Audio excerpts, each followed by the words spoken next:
Channel edutainment and मैं हूं स्मिता सिंह, आपके educator for course 55 human resource management and labour welfare, and we are going to prepare for MCQs and PYQs. So PYQs की बात कर रही हूँ।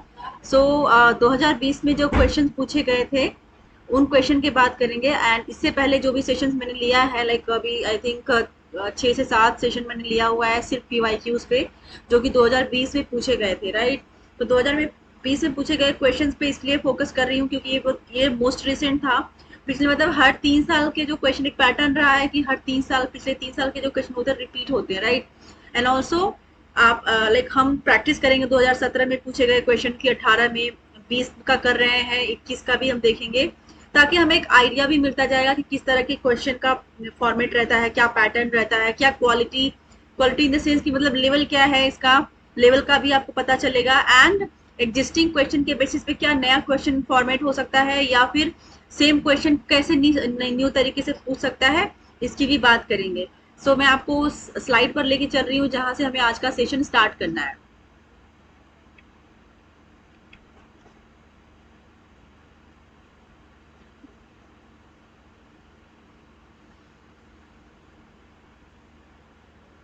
काफी सारे क्वेश्चंस हमने अभी तक किया हुआ है, ये सारे क्वेश्चंस हमने किया हुआ है लास्ट सेशंस में। सो आप उन सेशंस को देख सकते हैं मेरे चैनल एडुटेनमेंट पे जा करके।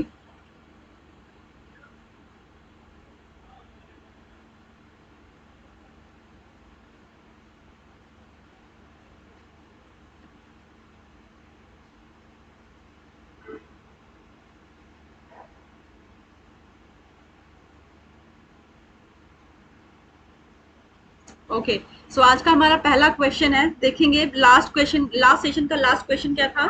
That was according to Maslow the need are divided into, मतलब मैस्लो के अकॉर्डिंग नीड्स को, जरूरतों को कितने भागों में डिवाइड किया गया है, कितनी कैटेगरीज में डिवाइड किया गया है। आपके सामने एक ऑप्शन था 2, 5, 3, 4।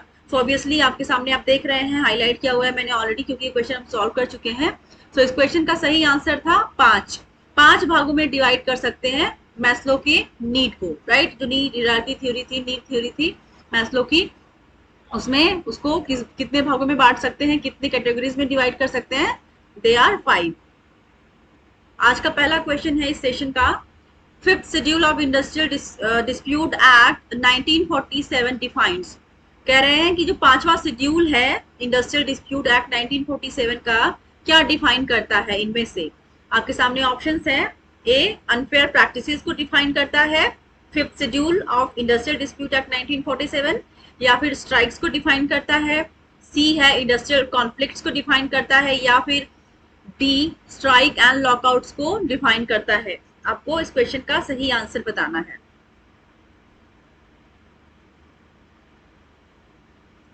सो हियर आई होप आपने क्वेश्चन को पढ़ लिया होगा and you might have got the answer as well.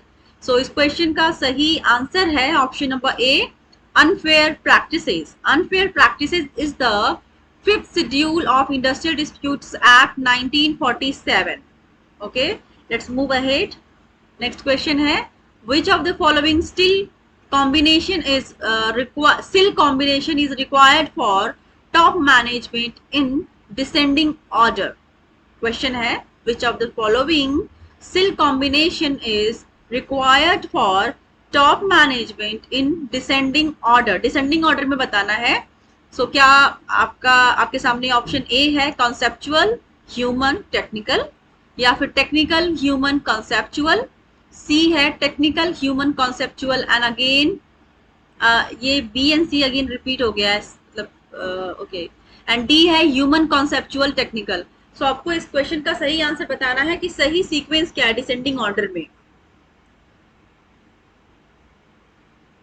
So इस क्वेश्चन का सही आंसर हो जाएगा, डिसेंडिंग ऑर्डर में अगर बात करते हैं तो पहले, सबसे पहले कॉन्सेप्चुअल होगा, फिर होगा ह्यूमन, फिर बात करेंगे टेक्निकल की। तो डिसेंडिंग ऑर्डर क्या होगा, सबसे पहले होगा, मतलब असेंडिंग नहीं पूछ रहा है कि मतलब पहले कम से ऊपर की तरफ नहीं जाना है, हाई लेवल तक नहीं जाना, पहले हाई लेवल से नीचे तक आना है। सबसे पहले कॉन्सेप्चुअली बात करेंगे। टॉप मैनेजमेंट का की जो रिक्वायर्ड फील्ड होती है वो क्या होता है, सबसे पहले कॉन्सेप्चुअली डील करते हैं, उसके बाद एक ह्यूमन बीइंग, मतलब है कि ह्यूमन बिहेवियर होता है, बीइंग अ ह्यूमन वो ट्रीट करते हैं, चीजों को लेकर लेते हैं, एंड देन बात आती है फिर टेक्निकल सपोर्ट की। तो conceptual, human and technical is the descending order of top management. Next question है, dash means attracting applicants for open position. क्या है? Dash means attracting applicants for open positions. क्या अट्रैक्ट करता है ओपन पोजीशंस के लिए? सिलेक्शन, दूसरा hiring, तीसरा रिक्रूटमेंट या फिर इंडक्शन। तो जब पोजीशंस ओपन होती है किसी भी ऑर्गेनाइजेशन में, सबसे पहले क्या चीज करते हैं, क्या प्रोसेस फॉलो करते हैं, या फिर क्या चीज एप्लीकेंट्स को अट्रैक्ट करती है? सबसे पहला फेज क्या होता है? You will have to understand first of all. तो सबसे पहला प्रोसेस ऑब्वियसली रिक्रूटमेंट होता है। एप्लीकेंट्स को क्या अट्रैक्ट करता है? एप्लीकेंट्स अगर पता है किसी भी एप्लीकेंट को जॉब कोई सर्च कर रहा है, वेबसाइट पे वो गया, उसने देखा कि अच्छा इस कंपनी में जॉब ओपनिंग है, तो सबसे पहले ऑब्वियसली रिक्रूटमेंट वाला पार्ट ही आएगा, वो अपनी उस पोस्ट के लिए अप्लाई करेगा। तो ओपन पोजीशंस के लिए सबसे पहला जो अट्रैक्टिंग थिंग होती है वो होती है रिक्रूटमेंट होती है। रिक्रूटमेंट के बाद सिलेक्शन होता है, हायरिंग होती है, देन फिर इंडक्शन होता है। नेक्स्ट क्वेश्चन है, dash is an increase in the number of related tasks in a job while increasing the responsibility and autonomy of the job. Question है, dash is an increase in the number of related tasks in a job while increasing the responsibility and autonomy of the job. पहला है job extension, दूसरा है job enrichment, तीसरा है job enlargement and D है job rotation. सो इस question का सही आंसर हो जाएगा जॉब एक्सटेंशन होगा क्या, या फिर जॉब इनरिचमेंट, या फिर जॉब इनलार्जमेंट, या फिर job rotation. So obviously option number B would be the right answer for this question.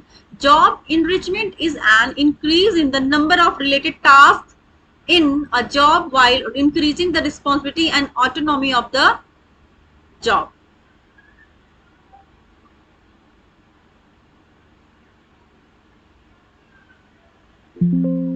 ठीक है, सो इस क्वेश्चन का सही आंसर हो जाएगा जॉब इनरिचमेंट।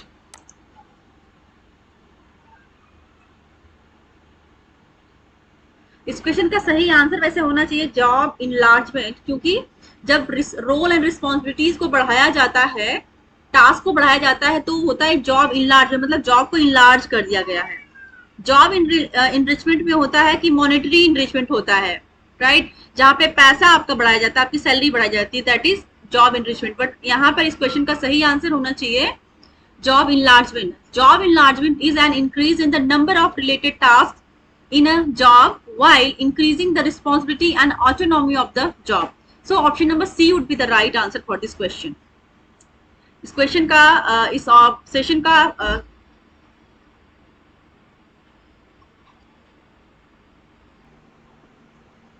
नेक्स्ट क्वेश्चन है, the main function of the shop council is to increase production and overall efficiency of the shop or department. Which of the following are the functions of the shop council?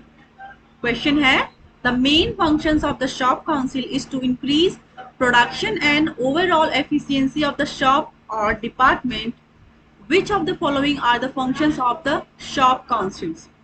So आपके सामने options है, A है improvement of physical conditions of working, B है the study absenteeism in the shops, C है the preparation of schedule of working hours and holidays, and D है awarding rewards for valuable and creative suggestions. So आपके सामने options हैं, choose the most appropriate answer from the options given below. So आपके सामने options हैं, A1 है A, B and C only, या फिर दूसरा A and B only, या फिर तीसरा A and C only, या फिर B, C and D only. आपको बताने कौन से इनमें से दो सही हैं, मतलब क्या मेन फंक्शंस है, क्या क्या पूछा क्या गया है क्वेश्चन में कि which of the following are the functions of the shop council. Shop councils के फंक्शंस क्या हैं, मेन फंक्शंस क्या हैं। सो आप देखेंगे क्या है, improvement of physical conditions of working, obviously ये इसका फंक्शन होगा शॉप काउंसिल का। क्या करने का, इंक्रीज करने का production and overall efficiency of the shop और department. So obviously improvement of physical conditions of working, ये हो जाएगा, ए हो जाएगा. एंड दूसरा हो जाएगा बी, देखेंगे to study absenteeism in the shop. Obviously आप अगर एब्सेंटिज्म है तो उसका स्टडी करना, क्यों हो रहा है, किस लिए हो रहा है, उसके बारे में जानना और उसका सोल्यूशन भी निकालना. तो स्टडी करना एब्सेंटिज्म इन द शॉप, ये भी सही हो जाएगा. तीसरा है the preparation of schedule of working hours and holidays, ये नहीं होगा. एंड डी है awarding rewards for valuable and creative suggestions, ये भी नहीं होगा. So option number A and B would be the right answer for this question. Alright, so ये हमारा लास्ट क्वेश्चन था इस सेशन का. आई होप आपको ये क्वेश्चन पसंद आए होंगे एंड आपने एंजॉय किया होगा. And thank you so much for watching me. Thank you very much.